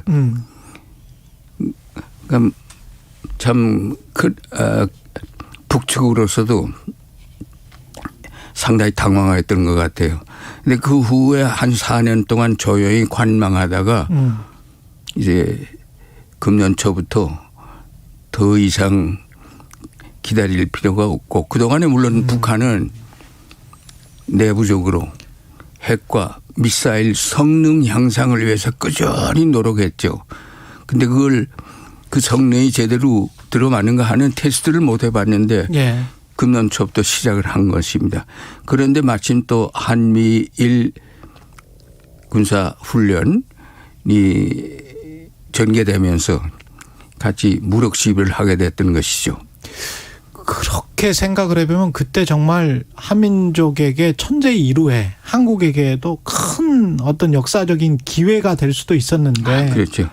정말 안타까운데요. 안타까운 일이죠. 예. 그때 그 기회가 대단히 좋은 기회였어요. 그런데 그러니까요. 네. 트럼프 대통령은 미국 내에서 보수파들의 상당히 강력한 반발에 부딪히게 됐죠. 네. 그러니까 앞으로 못 나간 것 같아요. 그 이후에 4년이 흘렀고 지금 상황은 뭐 윤석열 정부가 담대한 구상을 발표하기는 했습니다만은 미국 바이든 대통령이 취임 초부터 이야기했던 대화라는 그 메시지는 한국 정부에서 상대적으로는 좀 적은 것 같거든요. 지금 국면은 거의 강대강의 국면인 것 같은데 이렇게 계속 가는 게 바람직합니까? 바이든 정부는 표면상으로는 계속 대화하자 그러지만은 그렇죠. 예. 네. 대화에서 무엇을 얻을 것인가 하는 것을 북한은 우려하는 것이죠. 왜 그러냐면은 예. 북한의 입장에서 본다면은 북핵 문제 해결을 위해서 지난 30년 동안에 미국과 합의한 것이 3번 있어요. 첫 번째가 클린턴 대통령 때의 제네바 미북 합의 1994년. 이건 잘 지켜져 와서 8년 동안 지켜져 왔었거든요. 그러다 이제 부시가 그걸 깼고 폐기했고. 파기했단 말이에요. 예. 그래서 그럼 우리도 핵 개발을 다시 시작하겠다 해서 시작하자 부시는 중국에 부탁해 가지고 6자 회담을 하는 거예요. 그래서 6자 회담에서 2005년 9월에 훌륭한 합의를 또 했어요. 그것은 제네바 합의와 틀린 것 같아요. 북한은 핵을 폐기하고 미국은 관계 정상화한다 맞바꾼다. 예. 그 플러스 6자 회담 합의에는 한반도에서의 정전 체제를 평화 체제로 전환해 나간다 하는 것까지 다 포함되어 있어요. 예. 근데 이걸 지키기 위한 노력을 뭐 몇 년 동안 하긴 했지만은 이것도 실패합니다. 미국이 부시 정부 마지막에 북한이 받아들이기 어려운 조건을 내세워 가지고 결국은 깨지고 말죠. 예. 두 번째고 세 번째가 이제 트럼프 대통령하고 싱가포르 합의예요. 근데 세 번을 30년 동안 해봤는데 더 이상 미국하고 협상할 수 있는가 믿을 수 있는가 이런 생각에 접어들게 된 것 같아요. 김정은이. 그래서 그동안 한 4년 동안 바이든 정부가 그래도 어떻게 나오는가 좀 보여야 되겠다고 관망했던 것 같은데 지금은 조금 생각을 달리한 금년에 이제 여러 가지 발표를 한 걸 보면은 이제 할 수 없다. 미국 관계 정상화를 위한 노력을 뭐 그건 그것대로 하겠지만은 일단 좀 접고 안보는 핵무력으로 경제는 자력갱생으로 외교는 중국 러시아와의 외교관계 강화로 이렇게 해나가는 수밖에 없겠다. 이런 식으로 나오고 있는 게 아닌가 하는 것이 제 판단입니다. 그러면 북한이 저렇게 고슴도치처럼 안으로 이렇게 들어가 버리면 그러면서 중국과 러시아의 협조를 음으로 양으로 받게 되면 그렇게 되면 미국이나 한국은 어떻게 대응을 할 수 있습니까? 글쎄요. 쉽지 않죠. 어렵죠. 그럼에도 불구하고 한국은 노력을 해야죠. 예. 한반도 문제에 4가지의 핵심 과제가 있어요. 지난 30년 동안. 예. 첫 번째 과제는 물론 남북관계를 불신과 대결의 관계를 화해 협력 관계로 바꾸어 나가는 겁니다. 그래서 30년 동안 우리가 노력했잖아요. 남북 기본합의서 6.15 남북 공동선언 14선언 그리고 2018년 문재인 정부 때의 평양선언 등등으로 아주 남북이 상당히 노력했어요. 예. 가다 서다 전진하다 후퇴하다 하면서 지금까지 왔죠. 계속 해야 되겠죠. 그럼에도 불구하고. 두 번째는 미국과 북한의 적대 관계가 해소돼야 됩니다. 미국이 북한에 대한 적대시 정책을 해소하고 버리고 관계 정상화에 나와야 되는 문제가 있어요. 그다음에 세 번째는 비핵화 문제가 있어요. 그다음에 네 번째는 정전 체제를 평화 체제로 전환하는 문제가 있어요. 그러니까 평화를 만들어 가야 된다 하는 문제가 있어요. 그래서 지금 뭐 여러 가지 어려운 상황에 과거에도 많이 부딪혔는데 지금 더 어려운 상황이 됐다는 것은 사실인데 그럼에도 불구하고 이 네 가지 문제를 포괄적으로 단계적으로 해결하기 위한 노력을 해야 됩니다. 그걸 하자고 한미 간에 미북 간에 국제적으로 또 중국과도 합의한 게 있어요. 그건 뭔가 하면 한반도 문제 해결을 위한 4자 평화회담 개최입니다. 미국, 중국, 남북한 네 나라가 한반도 평화 정전체제를 평화체제로 전환하기 위해서 협의한다. 근데 이걸 시작해서 아까 말씀드린 네 가지 문제가 다 여기에 연결되는 것이기 때문에 상당히 어려운 과정이고 시간이 오래 걸리겠지만은 한반도의 평화를 만들기 위한 노력을 피스메이킹 프로세스를 계속해 나가는 수밖에 없죠. 다시 평화를 이야기할 수밖에 그렇죠. 없죠. 다시 한반도 평화 프로세스를 시작해야 된다. 지금 중단돼 있는 상황인데 이거 중단시켜 놓으면은 위기에 처할 수가 있어요. 조그마한 군사적 충돌도 전쟁으로 그 전환될 수 있기 때문에 어떻게든지 전쟁은 막아야 되지 않겠습니까? 예. 그러기 위해서는 군사적 충돌이 일어나지 않도록 노력해야 되지 않겠습니까? 그렇다면 과거에 남북 간에 합의한 군사 합의, 군사적 신뢰 구축 조치에 대한 합의가 있어요. 이걸 지키면서 군사적 충돌은 막아야죠. 그래서 우리 정부가 이거 우리 지키겠다. 북한도 같이 지키자. 이렇게 해서 이걸 지키면서 긴장을 완화하고 그다음에 평화를 만들어가는 힘겨운 노력을 다시 하는 수밖에 없다. 저는 그렇게 생각합니다. 근데 해외 그 남북관계 전문가 그런 이야기를 하던데 한국과 미국이 군사력을 계속 증강하는 상황에서 북한에게 완전한 비핵화를 요구하는 거는 어불성설이다. 북한 입장에서는. 그래서 이 비핵화 말고 어떤 군사력의 축소 같은 감축 같은 그쪽으로 미국이 혹시 방향 전환을 할 수 있는 여지가 있습니까? 어떻게 보세요? 중간선거 이후에? 그것이 해결 방법의 하나일 겁니다. 그 방법밖에 현재는 딴 방법을 생각할 수가 없죠. 지금처럼 북한 보고 핵 내려놔 두 손 들어 이런 접근 방법은 계속 실패했잖아요. 북한 절대 받아들이지 않을 것이고. 이젠 더 안 받아들이죠. 핵무력을 완성했다고 하는 마당에 받아들이겠습니까? 예. 그러니까 새로운 접근 방법을 모색해야 되지 않겠는가. 그래서 그런 얘기들이 나오고 그런 모색이 시작되고 있다고 저는 보고 그렇게 돼야 되지 않겠는가 봅니다. 그런 논의들이 국내에서 좀 더 활발하게 돼야 될 것 같은데 지금 양상은 북한이 7차 핵실험을 하면 문재인 정부 때 실현된 9.19 군사합의를 파기할 가능성을 검토하겠다. 지금 현재 정부 윤석열 정부는 그렇단 말이죠.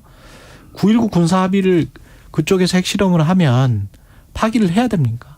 아니죠. 오히려 더 그걸 지키도록 노력해야죠.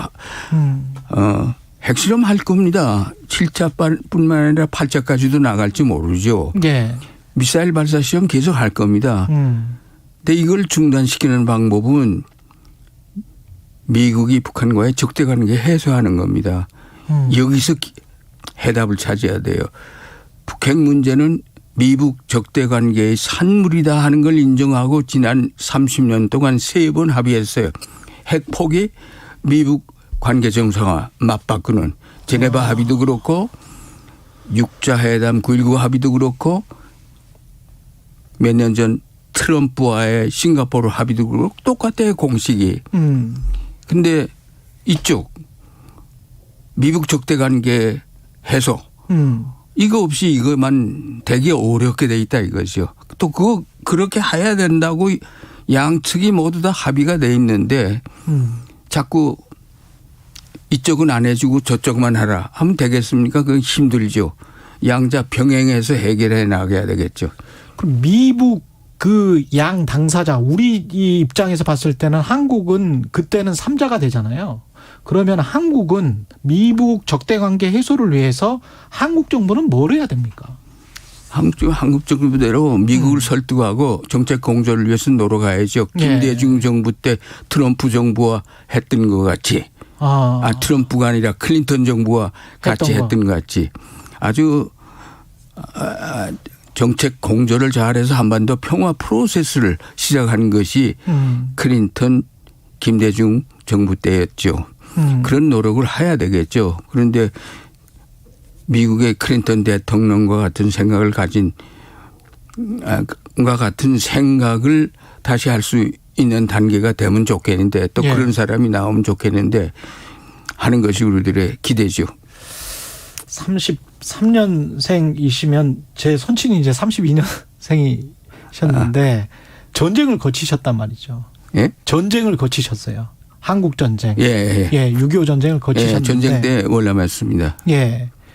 그 다시 평화라는 책 제목도 그렇고 사람들이 지금 뭐 전쟁이 미사일 왔다 갔다 쏘고 뭐 서로 간에 말 풍선 같은 공갈 협박 같은 게 상호 간에 오고 가고 있지 않습니까? 말 폭탄. 예. 근데 한반도에서 전쟁이 다시 일어나는 것은 상상을 잘 못한단 말이죠.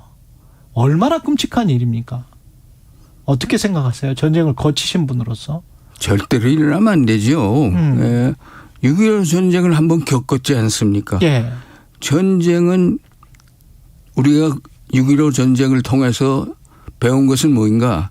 전쟁은 평화도 가져오지 못하고 통일도 가져오지 못한다는 거예요. 예. 다시 전쟁이 일어나도 똑같은 상황이 벌어질 거라고 예상할 수가 있는 겁니다. 그래서 전쟁은 엄청난 인명피해를 가져왔고 국토를 초토화했잖아요. 예. 다시 그러기를 원하는 겁니까? 우리는 다 잘 살기를 원하는 거 아닙니까? 그래서 어떻게든지 전쟁은 막아야 된다. 그걸 막기 위한 지혜를 발휘해야 된다 하는 것이죠. 김애인님 알기 쉬운 역사 시간 같아요. 귀에 쏙쏙 감사합니다. 이런 말씀을 하셨습니다. 저도 많이 배우고 있습니다. 그 자서전을 통해서 장관님께서 말씀하시고자 했던 것 자서전 보니까 개인사도 많이 말씀하셨던데요. 어떻게 어떤 말씀을 하시고 싶었습니까? 저는 이 자서전을 통해서 제 삶을 통해서 느낀 것을 후손들에게 또 젊은 세대들에게 도움이 되기 위해서 제 개인적인 삶 위주보다는 제가 살아오면서 참여하고 경험했던 이런 시대사항, 역사 이것을 요약해서 기술해서 우리 젊은 세대 후손들에게 한국 현대사에 대한 이해를 돕는데 조금 도움이 되지 않겠는가 해서 이 책을 썼고 두 번째로는 그동안 제가 살아오는 기간 동안에 많은 분들의 사랑과 지도를 받았습니다. 예. 그리고 많은 분들과 함께 일했어요. 근데 이분들을 기억하면서 감사의 뜻을 표하기 위해서 이 책을 썼습니다. 그래서 많은 사람들의 이름이 나옵니다. 예. 네. 그중에서 장관님께서 꼭 들려주고 싶은 역사적인 장면, 우리 민족이 꼭 좀 알고 있어야 될, 되새겨야 될 역사적 장면 같은 게 뭐가 있을까요? 글쎄 역사적인 장면으로 제가 세 가지를 말씀드릴 수 있는데 예. 냉전 시대 제가 군대에서 근무하던 시기에는 자주국방을 위해서 어떻게 노력했는가. 박정희 대통령의 위대한 결단을 내리고 그래서 자주국방 율곡계획, 율곡사업을 추진해서 오늘날 방위산업을 육성하게 된 거예요. 율곡사업이 노태우. 예. 예. 중화공업 건설해가지고. 예. 그 지금은 K9 자주포, K2 전차 해외 수출하기까지 됐잖아요. 그렇죠. 그 대목에 대해서 제가 참여를 했기 때문에 거기에 대해서 썼고 두 번째로는 노태우 대통령 시기인데 남북 고위급 회담을 통해서 남북 기본 합의서를 채택했지 않습니까? 예. 남북 기본 합의서가 탈냉전 시대의 남북 관계를 규정하는 이렇게 해나가자 하는 기본 장전입니다. 지금까지도 거기에 토대를 두고 모든 것이 전개되고 있어요. 예. 이거. 그다음에 세 번째는 김대중 대통령을 만나서 역사적인 남북 정상회담을 성사시키고 6.15 남북 공동선언을 채택함으로써 남북 기본합의서는 합의만 했지 실천을 못했던 것인데 6.15 남북 공동선언을 통해서 남북 기본합의서를 실천해 나아갑니다. 그래서 남북 화해 협력의 새 시대를 열어나가고 한반도 평화 프로세스를 시작했던 것이죠. 그 세 가지를 저는 지적하고 있습니다. 다 합쳐보면 한마디로 요약해서 자주 국방을 통한 평화입니까? 그렇죠. 네.